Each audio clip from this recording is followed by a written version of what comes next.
Hello and welcome to this presentation on exemplification, the use of examples. Let me explain the slide here and what you'll see really for the rest of the time that we'll be giving presentations on the different types of essays. The word below at the bottom of the screen, exposition. So I'm going to cover exposition in general and then a particular type of exposition that will be exemplification. You want to watch this presentation in conjunction with the presentation on the assignment for the first essay, the exemplification essay, because I modify some of the statements here and require some specific elements. In fact, this is the most guided of all of the essays that you will write this semester. So, with that in mind, go ahead and continue. Exposition is a term we use to refer to any kind of prose whose primary purpose is giving information. So examples of expository writing include encyclopedias, dictionaries, news magazines, and textbooks. Each of the four types of essays that we're going to look at this semester are four different strategies or means to convey information to a reader. So the first one that we're going to deal with is development by example or exemplification. Using examples is one of the easiest and simplest and most effective ways of supporting a thesis and a topic sentence. You'll find that examples can be used in many different types of essays for many different types of purposes. They can support a thesis or topic sentence. They can clarify an idea or issue. They can interest the reader, or in an argumentative essay, they can persuade. What you'll be doing for your first essay is to use examples to illustrate the value or the workings of different virtues that you have identified as being essential for a good life. When using examples to develop your essay, there are some questions you need to ask yourself in order to evaluate whether or not the use of the example in question is effective. First off, you need to ask yourself, are all my examples relevant? Each example should support, clarify, or explain the general statement it illustrates. That includes both the thesis and the topic sentence. So, relevance is first and foremost the primary issue. Then, are my examples well chosen? You want examples that are strong and convincing. And I might also add that are specific and clear. And then finally, are there enough examples to make each point clear and persuasive? And of course, you'll have to use your own judgment. In some instances, excuse me, you would need to use multiple examples of a short variety that support the idea that you are applying them to. In other instances, and we'll see examples of both of these, in other instances, you might need to use a lengthy or extended example in order to convey your point, depending on what the point is. In the essays that you're going to be writing in this class for this particular assignment, for the first essay, you are going to be using extended examples, right? I say one or two, and that's perfectly fine, but I'll be satisfied with one, provided that the one example that you provide illustrates effectively a person in a specific situation who possesses the virtue you're writing about, and who, in turn, uses that virtue to benefit himself or herself. As always, there are some problems that you want to avoid. By far the most common weakness in essays developed by example is a lack of specific detail. This is also true of almost every freshman essay. What I preach over and over and over again is specific detail. Details that the reader can visualize through the imaginative senses. The reader is not going to be in the situation you're describing in your essays, but you need to put the reader in that situation as much as possible, and clear, specific, and adequate details are the only way you could do that. In addition, the second biggest problem is the lack of coherence. That is also true of essays in general. Um, if you are, there needs to be a logical relationship between the example you're using, or if you're using more than one example, between the examples that you're using and the topic sentence and thesis statement of your paragraph/essay. In addition, there needs to be logical connections among the different examples if you're using more than one. If you're using a single example, then because it's extended, you're going to need to use some transitional devices or otherwise make sure that the reader clearly understands the order of the event that you are narrating, because extended examples are inevitably narrative examples. Okay. Now let's look at a couple of examples. In this first one, this is a weak paragraph because there are no examples that the writer uses to support the claim that he or she is making in the topic sentence. So it's very easy to look at this. Our local TV channel presents a variety of excellent educational shows.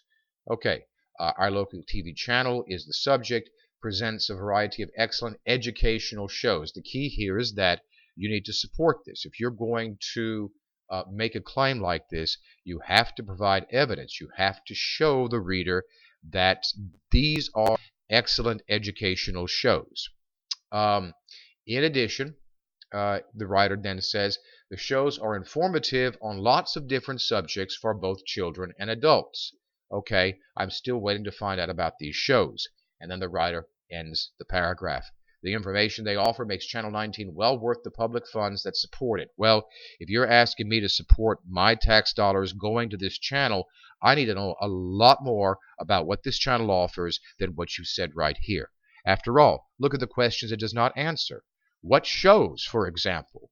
I also want to know, how are these shows educational for children? I want to know how they are educational for adults. What can I learn if I happen to put it on Channel 19? What can my child learn if he or she puts it on Channel 19? What shows should I look for? All of the very meat and potatoes of this paragraph are absolutely missing. This is bad writing. This would receive an F. I don't care how long the paragraph is. If there is no supporting evidence, there is no grade but F. Now, the problem here, of course, is that there's a lack of examples. It leaves too many open-ended questions. We need to see some evidence. We can't just take the writer's word that this channel presents a variety of excellent educational shows. He or she needs to show us. In this revised paragraph, you can see the writer has done a lot more to help illustrate exactly what he's talking about when he says that this channel presents a variety of excellent educational shows. Everything in blue supports this, and they are all examples of examples, for lack of a better term. What the writer has done is to present his examples in a twofold manner, identifying the different channels and then what can be learned by both children and adults. So he devotes the first part of the body of the paragraph to the educational shows for children, and the second part to those shows for adults. So as you can see, notice too, by the way, he used some transitional expressions, for example, and while. And what we have here is young children can, so that's right, we are learning, this is what young children can learn from Sesame Street, right? So this is the show that young children can learn about. What can they learn? That's in the darker blue. Learn their alphabet and numbers. Imaginative older children can be encouraged to experiment, act, cook, or create by watching Zoom, a show filled with viewer-submitted recipes, jokes, plays, games, and ideas of all types. Okay, now I've got two specific shows, and I've got that are geared towards children, and I've got very specific aspects or very specific things that they can learn from these two shows. Now the writer moves on to adults. Adults may enjoy learning about antiques and collectibles from a program called Antiques Roadshow, which, by the way, I do love antiques and curios and things like that. So I love watching Antiques Roadshow.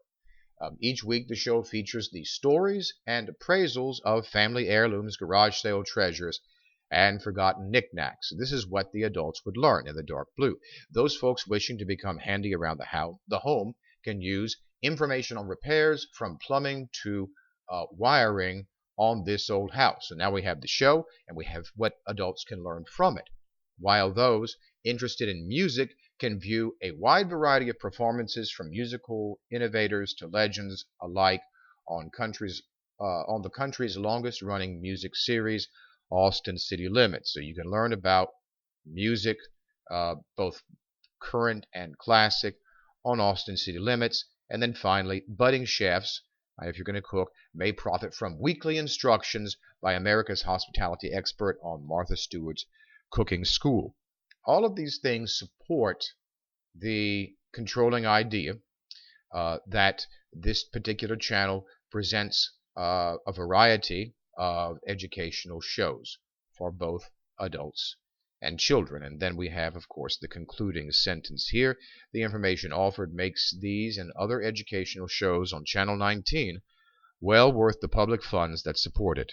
And now, having a glimpse at what those shows are and what information is offered, how they can be helpful to the average person or the average child, now I'm much more inclined to give my tax money to this channel.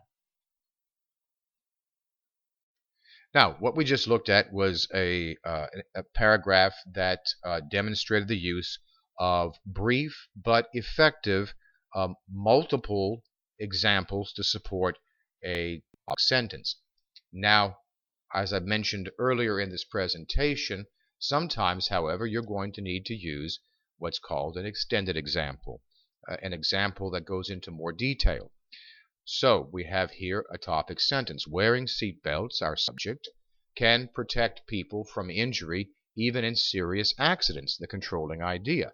Now, what we need to have here is evidence. Now, you can provide a lot of statistics and things of that nature, but in this situation, if you don't have access to statistics, if you're not allowed to do any kind of secondary research, which you are not allowed to in this class, then you can draw from your experience or somebody else's experience. In this case, the writer is drawing from his own experience of this trip to California to see his grandparents with his dad. He needs to have the example extended because, first of all, it is a much more gripping example when you have all of the details surrounding this accident. But second of all, he's trying to make a point that the seriousness of the accident should emphasize or illustrate how wearing seatbelts, even in those circumstances, can save people. And so the writer goes on, I know because seatbelts saved my dad and me when we were driving to see my grandparents who live in California. Because of the distance, we had to travel late on a rainy, foggy Saturday night. My dad was driving, but what he didn't know was that there was a car a short way behind us, driven by a drunk who was following our car's tail lights in order to keep himself on the road. About midnight, my dad decided to check the map to make sure we were headed in the right direction. So he signaled, pulled over to the shoulder, and began to stop. Unfortunately for us, the drunk didn't see the signal and moved his car over to the shoulder, thinking that the main road must have curved slightly since our car had gone that way. As Dad slowed our car, the other car plowed into us at a speed estimated later by the police as over 80 miles an hour. The car hit us like Babe Ruth's bat hitting a slow pitch. The force of the speeding car slammed us hard into the dashboard, but not through the windshield and out onto the rocky shoulder because, luckily for us, we were wearing our seat belts. The highway patrol, who arrived quickly on the scene, testified later at the other driver's trial that without question my dad and I would have been seriously injured, if not killed, had it not been for our seat belts restraining us in the front seat. All of that makes this example very effective. It supports the idea that even in serious accidents, belts can save people's lives, or at least prevent them from serious injury. This concludes the presentation on exemplification or development through examples. Please remember, as I've said before, the use of detailed examples, whether brief or extended, is a simple and effective way to support a topic sentence. Also bear in mind too, as you'll see when you look at the presentation on the Essay 1 assignment, that I'm looking in the examples in that essay for extended examples that illustrate how a virtue works for a particular person in a particular situation.